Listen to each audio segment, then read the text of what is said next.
श्री स्वामी समर्थ. यंदा वटपौर्णिमा 29 जून 2026ला आलेली आहे. या दिवशी स्त्रिया सुंदर तयार होऊन आपल्या पतीसाठी हा उपवास करतात.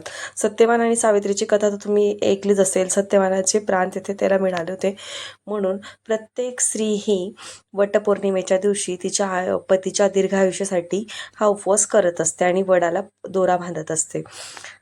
तसेच त्याचा शुभ मुहूर्त काय वटपौर्णिमेचा ते मी तुम्हाला सांगणार आहे. आणि आपण पूजाची विधी कशी करायची तेही तुम्हाला इथे दाखवणार आहे. आणि 7 जे फेरे करतो आपण, त्याच्या प्रत्येक फेऱ्याचा अर्थ मी तुम्हाला सांगणार आहे. तर त्याचा शुभ मुहूर्त तर 29 तारखेला पहाटे 3:07 सुरू होणार आहे. तर 30 तारखेला 5:30 असणार आहे वटपौर्णिमा. म्हणजे पूर्ण सोमवारी तुम्ही वटपौर्णिमा साजरी करू शकतात. त्या दिवशी वडाच्या झाडाला प्रार्थना करतो की माझ्या पतीला दीर्घायुष्य लाभू दे. शुभ मुहूर्त 6:30 ते 12:30 म्हणजे 6:30 ते 12:30 असणार आहे. वटवृक्षाची पूजा करायची असते. तर राहू काळात तुम्हाला वडाची पूजा नाही करायची. म्हणजे 7:30 ते 9 वाजेपर्यंत तुम्ही वडाची पूजा करायची नाही. बाकीच्या उरलेल्या वेळात तुम्ही कधीही पूजा करू शकतात. तसेच 5 सुवासिनींची ओटी भरायची आहे. आणि वटवृक्षाला तुम्ही 7 किंवा 11 हे फेरे मारायचे आहेत. हे झाडालाही दीर्घायुष्य असतं, तसं आपल्या पतीलाही दीर्घायुष्य मिळावं म्हणून आपण हा उपवास करत असतो. ते आपल्या पतीसाठी. सुरुवातीला वडाच्या झाडाला पाणी टाकायचं आहे आणि त्याला हळदी कुंकू अर्पण करायचं आहे. अशा पद्धतीने मी एका ठिकाणी पाणी टाकून तिथे हळदी कुंकू त्याला अर्पण केलेलं आहे. आणि तांदूळही टाकलेले आहेत, तांदूळही अर्पण केलेले आहेत. तसेच ते झाल्यानंतर तुम्ही काय करायचं आहे, 2 विडेचे पानं तर तुम्ही सोबत आणलेले असतात. गणपतीची मूर्तीही तुम्ही आणू शकता तुमच्या घरातून, पण तुम्ही सुपारी घेतली तर सुपारी तुम्हाला तिथे ठेवता येईल पूजेसाठी, म्हणजे परत घेऊन जायचं काम नसेल. मग तुम्ही काय करायचं, 2 विडेचे पाने घ्यायचे आहेत, त्यावर तांदूळाची रास मांडायची आहे आणि त्यावर सुपारी तुम्हाला ठेवायची आहे.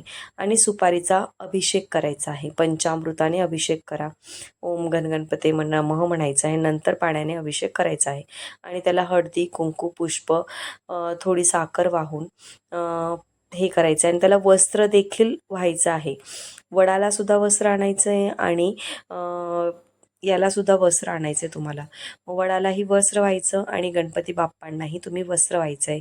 अशा पद्धतीने तुम्ही वस्त्र व्हायचं आहे आणि नमस्कार करायचा आहे. नंतर दिवा लावून, खूप वारा असल्यामुळे तो दिवा विझत होता, तरी मी शेवटच्या क्षणापर्यंत प्रयत्न करून तो दिवा प्रज्वलित केला.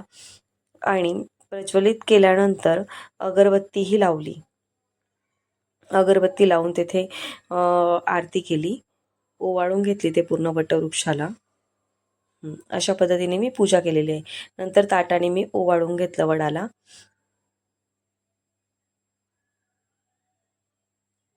अशा पद्धतीने तुम्ही ताटाने वडाला ओवाळून घ्यायचं आहे. तसेच ते झाल्यानंतर तुम्ही ओटी भरायची आहे.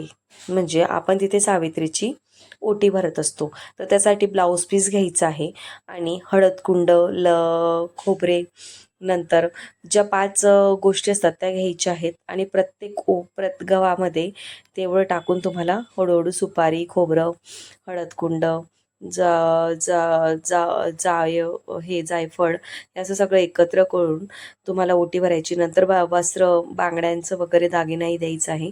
आणि 1 आंबा, त्याला तो धागा गुंडाळून तुम्हाला तो अर्पण करायचा आहे. अशा पद्धतीने तुम्ही पूजा करायची आहे.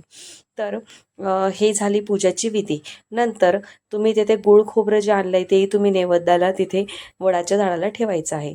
आणि नंतर अशा पद्धतीने तुम्ही एका ठिकाणी दोरा अडकवून अशा पद्धतीने 7 फेरेही पूर्ण करायचे आहेत.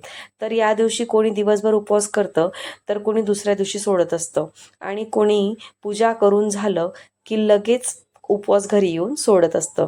तर तुमच्या इथे जशी पद्धत असेल तशा पद्धतीने तुम्ही ती पाडायची आहे आणि अशा पद्धतीने तुम्ही पूजा करा. धन्यवाद.